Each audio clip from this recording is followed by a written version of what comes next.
امیدواروں کو کاغذات نامزدگی تک جمع کروانے کی اجازت نہیں دی جا رہی ہے،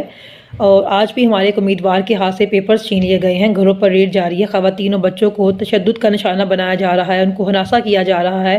امیدواروں کو اغوا کیا جاتا ہے، پھر کچھ دنوں کے بعد جب وہ ایک بیان ریکارڈ کروا دیتے ہیں یا پریس کانفرنس کر دیتے ہیں، سیاست سے لا تعلقی کا اظہار کر دیتے ہیں تو ان کو چھوڑ دیا جاتا ہے۔ ایسے ہی آج امجد نیازی صاحب کے ساتھ بھی کیا گیا ہے، اور جو اتنے ماہ سے ملک کے اندر ظلم و جبر بربریت جاری ہے، خواتین، مائیں، بہنیں اور بیٹیاں اپنے گھروں تک میں محفوظ نہیں ہیں، ایسے میں عدالتیں انصاف کرنے کے بجائے خاموش تماشائی بنی ہوئی ہیں، اور حالات و واقعات دیکھ کر لگتا ہے کہ آگے بھی ان سے امید رکھنا فضول ہے۔ تمام سرکاری اور ریاستی وسائل کو استعمال کر کے، تمام طاقت کو استعمال کر کے صرف ایک بھگوڑے لاڈلے پرو میکس اور اس کی ذہنی مریض بیٹی کو ملک پر مسلط کرنے کی کوشش کی جا رہی ہے۔ ایسے میں تمام طرح کے حالات سے مقابلہ کرنے کے لیے خود کو ذہنی طور پر تیار کر لیں۔ پی ٹی آئی کی خوبصورتی یہ ہے کہ یہاں پہ مورسی سیاست نہیں چلتی ہے،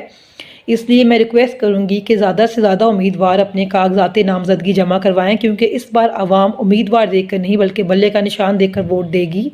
اور میں یہ بھی درخواست کرنا چاہوں گی اپنے اوورسیز پاکستانیوں سے کہ ووٹ ڈالنے کے لیے پاکستان ضرور تشریف لائیں، اور جو لوگ کسی وجہ سے پاکستان تشریف نہیں لا سکیں گے وہ ایسے مشکل حالات میں پارٹی کو فنڈ کر کے زیادہ سے زیادہ مالی مدد کریں۔ بہت شکریہ۔ پاکستان